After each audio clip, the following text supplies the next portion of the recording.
Hi, I'm Dalia, and this is my biology project about asexual reproduction. Reproduction is a process that makes new organisms from one or more parent organisms. It happens in two ways, sexually and asexually. Asexual reproduction is the creation of offspring from a single parent and does not involve the joining of gametes. The offspring that result are for the most part genetically identical to each other and to the single parent. Most prokaryotes reproduce through binary fission. Binary fission is the asexual reproduction of single-celled organism by division into two roughly equal parts. Binary fission and mitosis have similar result, that is, both processes form two daughter cells that are genetically identical to the parent cell. However, the actual processes are different in several important ways. For example, binary fission happens in prokaryotes while mitosis happens in eukaryotes. Prokaryotes do not have nucleus, they have much less DNA, and they do not have spindle fibers. Advantages and disadvantages of asexual reproduction. In favorable environments that do not change much, asexual reproduction can be more efficient than sexual reproduction. Recall that asexual reproduction results in genetically identical offspring. If they are well suited to the environment, genetic variation could be more harmful than helpful. Asexual reproduction may be a disadvantage in changing condition. Genetically identical offspring will respond to the environment in the same way. If population member lack traits that enable them to reproduce, the entire population could die off.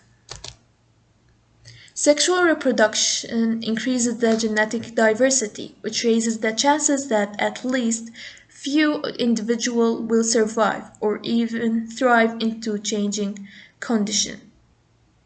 Sexually reproducing organism must attract mate. This effort involves not only time and energy needed to find mate, but also many structures and signals and behavior that have evolved to attract mates, and it is a disadvantage for sexual reproduction. Organisms that reproduce asexually do not have this cost, which is an advantage for asexual reproducing organism. The act of asexual reproduction itself is not more efficient, rather than the associated costs of sexual reproduction are greater. For example, all asexual reproducing organisms can potentially reproduce. Suppose two organisms each have 10 offspring. If one organism reproduces asexually, all 10 offspring can have offspring of their own, while other organisms reproduce sexually, having 5 females and 5 males. Only 5 females can bear offspring. Some eukaryotes also reproduce asexually through mitosis.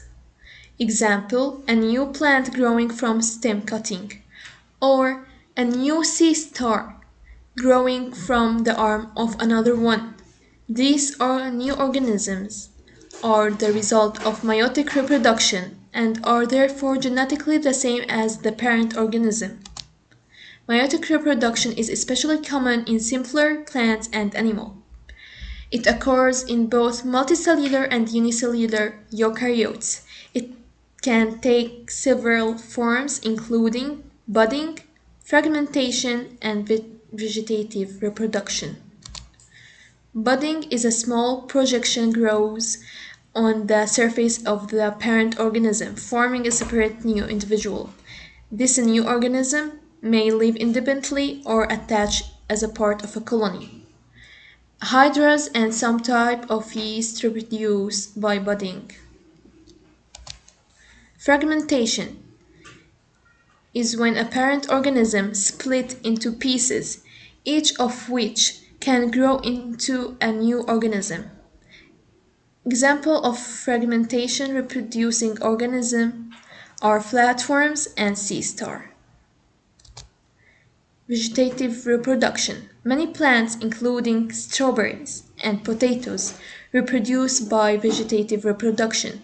Vegetative reproduction involves the modification of stem or underground structure of the parent organism. Offspring often stay connected to the original organism through structure called runners, for example. Many organisms can reproduce both asexually and sexually. The form of reproduction may depend on the current condition. The sea anemone can reproduce in many ways. It can reproduce asexually by dividing in half, by breaking off small pieces from its base, or by budding. It can also reproduce sexually by making eggs and sperm. Some species of anemone have males and female. In other anemone species, the same organism can produce both eggs and sperm cells. Thanks for watching this project done by Dalia Rustom of grade 11. Special thanks to teacher Riham Al-Kadi, and goodbye.